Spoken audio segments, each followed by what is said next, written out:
आज हमारा ये हिंदी का दूसरा टेस्ट है।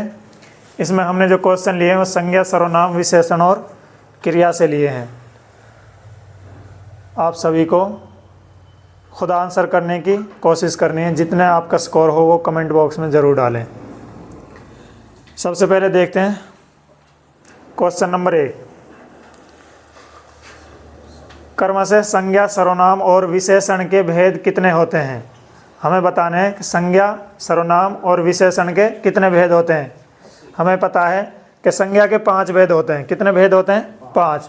अगर मूल रूप से पूछ लें तो 3 भेद होते हैं, लेकिन यहाँ पे मूल रूप से ना पूछ के संज्ञा के कुल भेद पूछे हैं तो 5। ये ऑप्शन और ये ऑप्शन तो पहले ही कट गए। 5 इसमें है और इसमें है। अब देखो सर्वनाम के कितने भेद होते हैं? 6।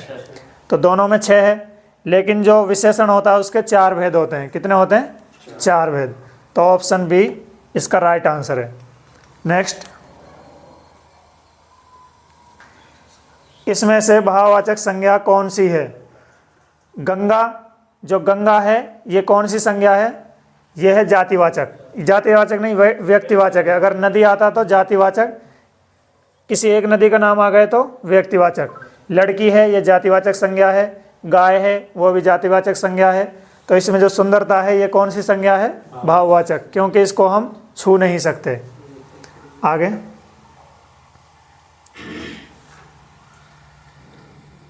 इसमें से संज्ञा शब्द कौन सा है? क्रोध, क्रोधित, क्रोधी, कोई नहीं। यहाँ पे देखो संज्ञा और जो विशेषण होता है उसको पहचानने की जो ट्रिक है, यानी इसको पहचानना कैसा आसान होता है। जैसे हम क्रोध को संज्ञा से पहले लगा के देखेंगे। क्रोध आदमी, कहीं लिखा देखा है ऐसा? नहीं ना, क्योंकि जो विशेषण होता है वो संज्ञा की विशेषता बताता है, और जो संज्ञा होगी सामने वो संज्ञा की विशेषता नहीं बताएगी, यानी वाक्य अटपटा सा लगेगा। तो यहाँ पे क्रोध आदमी नहीं होगा, क्रोधी होगा या क्रोधित होगा। क्रोधी या क्रोधित क्या होता है? विशेषण। तो ये क्रोध क्या है? संज्ञा है। इसका ऑप्शन ए। नेक्स्ट, मिठास शब्द कौन सी संज्ञा है? जो मिठास है वो कौन सी संज्ञा है? इसमें मिठास को हम देख नहीं सकते, छू नहीं सकते, बस महसूस कर सकते हैं। यहाँ पे अगर यहाँ मिठास की जगह मिठाई होता, मिठाई, तो कौन सी संज्ञा होती? जातिवाचक। जातिवाचक संज्ञा होती, लेकिन यहाँ पे क्या है? मिठास। तो ये कौन सी संज्ञा है? भाववाचक। नेक्स्ट, गुरुत्व संज्ञा शब्द है। गुरुत्व है जो गुरु से बना है। गुरु तो हमारी जातिवाचक संज्ञा होती, लेकिन जो गुरुत्व है ये क्या है? व्यक्तिवाचक है, भाववाचक है, जातिवाचक है, समूहवाचक है। ये है भाववाचक। जैसे माँ से ममता होती है, इसी तरह गुरु से गुरुत्व है जो वो भाववाचक संज्ञा। Option B. नेक्स्ट, इसमें से कौन सा शब्द भाववाचक संज्ञा है? पेड़ हमारा जातिवाचक संज्ञा होता है। पुस्तक वो भी जातिवाचक है। अगर हम एक पुस्तक का नाम ले दें, रामायण या कुरान या कुछ भी एक पुस्तक का नाम ले दें तो वो व्यक्तिवाचक में हो जाता है, लेकिन यहाँ पुस्तक है तो जातिवाचक है। रजाई भी जातिवाचक है। पढ़ाई, पढ़ाई को हम देख नहीं सकते, छू नहीं सकते, ये कैसी है? भाववाचक संज्ञा। इसका डी है। नेक्स्ट, कौन सा संज्ञा शब्द विशेषण शब्द से नहीं बना है? यहाँ पे देखो जो सरलता बना है, सरलता, ये सरल से बना है। सरल, सरल मतलब आसान, ये विशेषण होता है। सुंदरता, सुंदर से, सुंदर भी विशेषण होता है, किसी की विशेषता बताता है। और जो वीरता है वो भी वीर से, वीर व्यक्ति, वीर बहादुर, यानी किसी की विशेषता बताई जाती है। तो ये वीर है, इससे वीरता बना है। तो यहाँ जो मानव है, मानव जातिवाचक संज्ञा होता है, और ये मानव संज्ञा से ही बना है, यानी मानवता। यहाँ पे ये विशेषण से नहीं, तो इसका सी ऑप्शन राइट होगा। नेक्स्ट, मजबूरी शब्द में कौन सी संज्ञा है? मजबूरी शब्द को हम देख नहीं सकते, छू नहीं सकते, तो कौन सी होगी? भाववाचक संज्ञा। नेक्स्ट, मूल सर्वनाम शब्द कितने होते हैं? मूल सर्वनाम शब्द जो होते हैं, जब हमने सर्वनाम पढ़ाए थे तो उसमें बताया था कि ये 11 होते हैं। कितने होते हैं? 11। कौन कौन से होते हैं 11? ये होते हैं मैं, तू, यह, वह, जो, सो, कौन और क्या, कोई, कुछ, और एक कौन सा बच गया, आप। ये निजवाचक के लिए आता है। ये कितने हो गए, 11। अगर हमसे पूछ ले कि सर्वनाम के भेद कितने होते हैं तो हमारा आंसर क्या होगा, 6। यहाँ पे मूल सर्वनाम शब्द पूछे हैं तो कितने होते हैं, 11। इन्हीं में से बाकी बनते हैं। नेक्स्ट, नीचे, अपने आप किस प्रकार का सर्वनाम है। अपने आप, यहाँ हमने जो सर्वनाम बताए थे, पढ़ाए, तो वहाँ बताया था कि जहाँ आप, अपने आप, खुद, स्वयं ऐसे शब्द आ जाएं वहाँ पे निजवाचक होता है। आप की जगह हम खुद भी लगाएंगे, स्वयं भी लगाएंगे तो वाक्य में कोई असर नहीं होगा। तो यहाँ पे कौन सा होगा, निजवाचक सर्वनाम, ऑप्शन बी। नेक्स्ट, ये मेरे कपड़े हैं। इस वाक्य में ये किस प्रकार का सर्वनाम है, ये मेरे कपड़े हैं, यानी हम इशारा कर रहे हैं।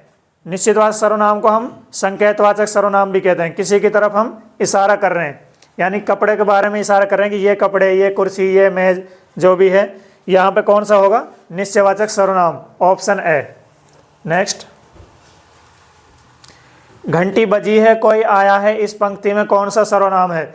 यहाँ देखो पंक्ति, घंटी बजी है, कोई आया है, यहाँ तक ये वाक्य है। घंटी संज्ञा है, बजना क्या है, क्रिया है। अच्छा, यहाँ आया, आना भी क्रिया होती है। तो यहाँ हमसे किसकी बात हुई है, कोई। कोई के बारे में पूछना चाह रहे हैं तो कोई हमारा सर्वनाम कौन सा होता है, जो अनिश्चित होता है, यानी जिसका हमें पता ना हो कि कोई हो, कोई भी हो, दरवाजे पर कोई आया है, तो ये किस में होगा, अनिश्चितवाचक सर्वनाम है, ऑप्शन डी। नेक्स्ट, सर्वनाम शब्द का अर्थ होता है सभी, सबका नाम, विशेषण या समास। सबका नाम, सर्व, सबका नाम मतलब नाम, सबका नाम, इसका अर्थ होता है। नेक्स्ट, तो, तुम, आप हिंदी में कौन से पुरुषवाचक सर्वनाम है। जो पुरुषवाचक सर्वनाम है उसको हम 3 भागों में बांटते हैं, उत्तम पुरुष, मध्यम पुरुष और अन्य पुरुष। तो जो ये तो, तू, तुम और आप है, ये कौन से के लिए आता है, मध्यम पुरुष के लिए। मैं, हम, मुझे, ये किसके लिए आता है, उत्तम पुरुष के लिए। वह, वो किसके लिए आता है, अन्य पुरुष के लिए। तो इसका राइट आंसर कौन सा होगा, बी। नेक्स्ट, इनमें से कौन सा शब्द विशेषण नहीं है, प्रकृति, पौष्टिक, दयालु या लाल। देखो लाल, जितने भी रंग होते हैं ये भी किसी की विशेषता बताते हैं, जैसे लाल गेंद, लाल कपड़ा। दयालु व्यक्ति, ये भी विशेषता बता रहा। पौष्टिक, पौष्टिक भोजन, यानी भोजन की विशेषता है कि वो स्वादिष्ट है। लेकिन जो प्रकृति है ये विशेषण नहीं है। अगर यहाँ प्राकृतिक होता तो वो विशेषण हो जाता, यानी हम कहते हैं प्राकृतिक वस्तुएं, तो वस्तुओं की विशेषता हो जाती कि ये प्राकृतिक हैं, कुदरती हैं। तो यहाँ लेकिन ये प्राकृतिक ना होकर प्रकृति है, तो इसका ऑप्शन ए होगा। नेक्स्ट, निम्न में से गुणवाचक विशेषण नहीं है। यहाँ पे बताता गुण, ये बताना गुणवाचक विशेषण कौन सा नहीं है। काला, गुणवाचक विशेषण में रंग भी आता है, दशा भी आती है ना, अवस्था भी आती है, सारी चीज आ जाती हैं। काला ये भी गुणवाचक है, लंबा ये भी गुणवाचक है, युवा ये भी अवस्था है, जैसे मोटा हो गया, युवा हो गया, जवान हो गया, ये सारी अवस्थाएं हैं तो ये भी होगा। लेकिन 50 है जो, ये कौन सा विशेषण होगा, ये संख्यावाचक होगा। कौन सा होगा, संख्यावाचक। जैसे हम कहेंगे 50 रुपये तो निश्चित संख्यावाचक है, और हम जिनको हम गिन सकते हैं लेकिन उसकी हमें ये ना पता होगा कितनी है तो वो अनिश्चित संख्यावाचक में होगा ये। लेकिन ये 50 है तो ये किस में होगा, संख्यावाचक विशेषण होगा। तो इसका राइट आंसर कौन सा है, सी। नेक्स्ट, गोल घड़ी में गोल किस प्रकार का विशेषण है। जो गोल है वो किस प्रकार का विशेषण, गुणवाचक है, संख्यावाचक है, सार्वनामिक है या परिमाणवाचक है।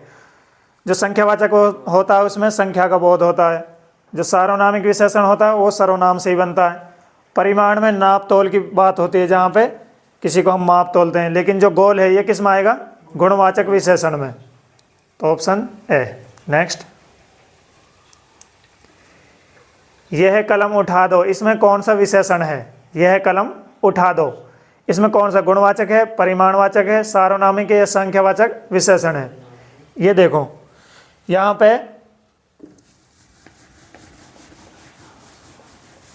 जब हमने विशेषण पढ़ा है तो ये बताया था कि जो संज्ञा शब्द होता है उससे पहले अगर विशेषण आए, ये है कलम, उठा दो, यहाँ पे देखो ये संज्ञा है, इससे पहले क्या है, सर्वनाम है। अगर ये सर्वनाम जो संज्ञा इसके बाद में इसके बारे में बता रहा है तो ये सर्वनाम ना रह के क्या हो जाएगा, सर्वनामिक विशेषण हो जाएगा। क्या हो जाएगा, सार्वनामिक विशेषण। अगर ये इसके बारे में नहीं बता, अगर यही वाक्य हम ये लिख दें,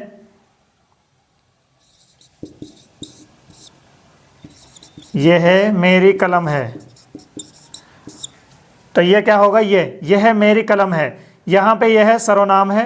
अगर मैं इसी को ऐसे लिख दूं, यह है कलम मेरी है, यह कलम मेरी है, तो ये क्या हो जाएगा, सर्वनामिक विशेषण। क्योंकि यहाँ यह है, ये संज्ञा से पहले, यहाँ संज्ञा से पहले नहीं, संज्ञा यहाँ है, ये संज्ञा से पहले है और इसी के बारे में ये बात कर रहा, और यहाँ पे संज्ञा इसके बाद में मेरी बीच में आ गई, तो यहाँ से ये बदल गए, ये सर्वनाम है, ये क्या है, सर्वनामिक विशेषण है। तो ये सर्वनाम संज्ञा से पहले इसी के बारे में बात कर रहा, तो ये क्या होगा, सर्वनामिक विशेषण। तो इसका राइट आंसर क्या होगा, ऑप्शन सी। नेक्स्ट, संयुक्त क्रिया के भेद। संयुक्त क्रिया के भेद कितने होते हैं, संयुक्त क्रिया के 11 भेद होते हैं। कितने होते हैं, 11 भेद, ऑप्शन डी। नेक्स्ट, अकर्मक क्रिया का उदाहरण है। अकर्मक क्रिया, हमें छांटने, अकर्मक क्रिया खेलना, सोना, तोड़ना या खाना। अगर हम लगाएंगे कर्ता और क्रिया के बीच में क्या लगा के देखेंगे, क्या खाता है, तो कुछ ना कुछ खाता होगा, तो ये सकर्मक होगी। क्या खेलता है, कोई ना कोई गेम खेलता होगा, तो ये भी सकर्मक होगी। क्या सोता है, कर्ता और सोने के बीच में हम लगाएंगे राम क्या सोता है, तो ये वाक्य अटपटा सा लगेगा, तो ये अकर्मक है। कौन सी, सोना। तोड़ना, क्या तोड़ता है, कुछ ना कुछ तोड़ा होगा, खाया होगा। वह हंसती है, वह क्या हंसती है, अटपटा सा है। घोड़ा दौड़ता है, घोड़ा क्या दौड़ता है, गलत है। तो ये दौड़ना, सोना, हंसना, ये क्या हो जाएंगे, अकर्मक क्रिया। खेलना, तोड़ना, खाना, पीना, ये कौन सी होंगी, सकर्मक क्रिया। तो इसका राइट आंसर क्या होगा, बी। नेक्स्ट, प्रयोग एवं संरचना के आधार पर क्रिया के भेद कितने होते हैं। प्रयोग एवं संरचना के आधार पर इसके 8 होते हैं। अगर पूछ लें कि प्रयोग के आधार पर कितने होते हैं, तो 5 होते हैं। कितने होते हैं, 5 होते हैं। अगर पूछ ले कर्म के आधार पर कितने होते हैं, तो 2 होते हैं, अकर्मक और सकर्मक। तो इसका राइट आंसर बी। नेक्स्ट, वह खाना खाकर सो गया, वाक्य में कौन सी क्रिया है, वह खाना खाकर सो गया, इसमें कौन सी क्रिया है, पूर्वकालिक। पूर्वकालिक क्रिया की क्या पहचान बताई थी कि एक कार्य करने के तुरंत बाद दूसरा काम होता है, और एक काम पूरा हो जाता है तो दूसरा काम शुरू होता है। संयुक्त क्रिया और पूर्वकालिक क्रिया में यही अंतर है कि पूर्वकालिक क्रिया में एक काम करने के बाद दूसरा काम होता है, और इसमें दोनों एक साथ होते हैं, दोनों एक साथ क्रिया होती हैं। जैसे वह खाना खाकर सो गया, वह पढ़कर चला गया, वह दूध पीकर सो गया, ये सारी कौन सी है, पूर्वकालिक। अगर मैंने कहा वह घर पहुंच गई, पहुंचना और जाना, ये दोनों एक साथ क्रियाएं हुए हैं। वह पढ़ लिया, दोनों एक साथ हैं, तो ये किसमें आएंगे, संयुक्त में। तो यहाँ पे कौन सी होगी, पूर्वकालिक क्रिया। नेक्स्ट, द्विकर्मक सकर्मक क्रिया का उदाहरण है, यानी सकर्मक भी हो जिसमें कर्म भी हो, और एक से ज्यादा यानी 2 कर्म हो उसमें। देखो, मोहित पुस्तक पढ़ता है, मोहित करता है, पढ़ना क्रिया है, पुस्तक कर्म है, ये कर्म हो रहा, एक कर्म है। अमजद आम खाता है, खाना क्रिया है, अमजद करता है, और आम क्या है, कर्म है, यहाँ भी एक कर्म है। यहाँ देखो, अध्यापक बच्चों को हिंदी पढ़ाता है, बच्चों को एक कर्म और दूसरा हिंदी पढ़ाता है, यहाँ 2 कर्म है। यहाँ देखो, पक्षी आसमान में उड़ते हैं, ये तो अकर्मक क्रिया है, इसमें सकर्मक नहीं है, ये क्या है, अकर्मक। पक्षी उड़ते हैं, क्या उड़ते हैं, ये मिटा के क्या लगाएंगे, तो ये अटपटा सा वाक्य लगेगा, इसलिए ये तो क्या है, अकर्मक। ये तीनों सकर्मक है, और इनमें से भी जिसमें 2 कर्म है वो कौन सा है, ऑप्शन सी। नेक्स्ट, सरमाना किस क्रिया का उदाहरण है। प्रेरणार्थक क्रिया, कृदंत क्रिया, नाम धातु क्रिया, पूर्वकालिक क्रिया। यहाँ पे प्रेरणार्थक क्रिया वो होती है जिसमें हम खुद काम ना करके किसी से करवाते हैं। कृदंत क्रिया वो होती है जहाँ पे ना प्रत्यय नहीं होता। और तो यहाँ पे नाम धातु क्रिया कौन सी होती है, जहाँ संज्ञा, सर्वनाम और विशेषण से हम डायरेक्ट क्या क्रिया बनाते हैं, जैसे हाथ से हथियाना, लात से लतियाना और शर्म से शर्माना आदि। तो यहाँ पे क्या है, शर्माना, शर्म है जो शर्म वो इससे बना, शर्म क्या है, शर्म से बना शर्माना। ऐसे हाथ से हथियाना, लात से लतियाना, तो ये किसके उदाहरण है, नाम धातु क्रिया के, ऑप्शन सी। नेक्स्ट, वह हरियाणवी बोली बोलता है, इस वाक्य में कौन सी क्रिया है। जहाँ पे जो धातु है, एक धातु है बोली, यानी बोल से बोली बनी है, बोल से ही बोलता बनी है। जैसे उसने चढ़ाई, चढ़ी, चढ़ से ही चढ़ाई है, चढ़ से ही चढ़ना होता है। तो यहाँ पे कौन सी क्रिया होती है, यहाँ पे सजाती है, एक जैसी जाति की होती है, ठीक है। तो क्या होगा, ऑप्शन डी। नेक्स्ट, वह गई, इस वाक्य में कौन सी क्रिया है, कृदंत क्रिया, संयुक्त क्रिया, पूर्वकालिक क्रिया, नाम धातु क्रिया। वह गई यानी ना प्रत्यय नहीं है और छोटा सा वाक्य है, तो इसमें क्या है, कृदंत क्रिया। अगर कृदंत क्रिया ना होता तो इसको हम सामान्य क्रिया भी कह सकते थे। तो यहाँ क्या है, कृदंत क्रिया, ऑप्शन ए। नेक्स्ट, वह घर पहुंच गया, इस वाक्य में कौन सी क्रिया है, पूर्वकालिक क्रिया, नाम धातु क्रिया, कृदंत क्रिया, कोई नहीं। इसमें कोई नहीं होगा क्योंकि वह घर पहुंच गया, पहुंचना और जाना दोनों काम एक साथ हुए हैं, एक के बाद एक नहीं, दोनों एक साथ हुए हैं। तो ये किस में आता है, संयुक्त क्रिया के अंतर्गत, ठीक है। तो इसमें ऑप्शन डी होगा। धातु किसे कहते हैं, क्रिया में से ना को माइनस करना, क्रिया का मूल रूप, क्रिया में ना जोड़ना, या ए और बी दोनों, बताओ। यहाँ पे अगर जो क्रिया होती है उसमें से ना को हटा दें तो भी वो धातु होती है, अगर क्रिया का मूल रूप आ जाए वो भी धातु। तो इसका राइट आंसर ए और बी दोनों होगा। अगर हम मूल धातु में ना जोड़ देते हैं तो वो क्या बन जाती है, क्रिया बन जाती है। जैसे पढ़ में ना जोड़ते पढ़ना। नेक्स्ट, मुट्ठी भर चीनी कौन से विशेषण का उदाहरण है। जो मुट्ठी भर चीनी है परिमाण में आए गए, लेकिन परिमाण में भी कौन सा है, निश्चित है या अनिश्चित है, अनिश्चित। अगर 10 किलो चावल आ जाता तो निश्चित वाचक में हो जाता। यहाँ मुट्ठी भर चीनी है तो ये किस में होगा, अनिश्चित परिमाण वाचक, ऑप्शन सी। नेक्स्ट, संसद कौन सी संज्ञा का उदाहरण है।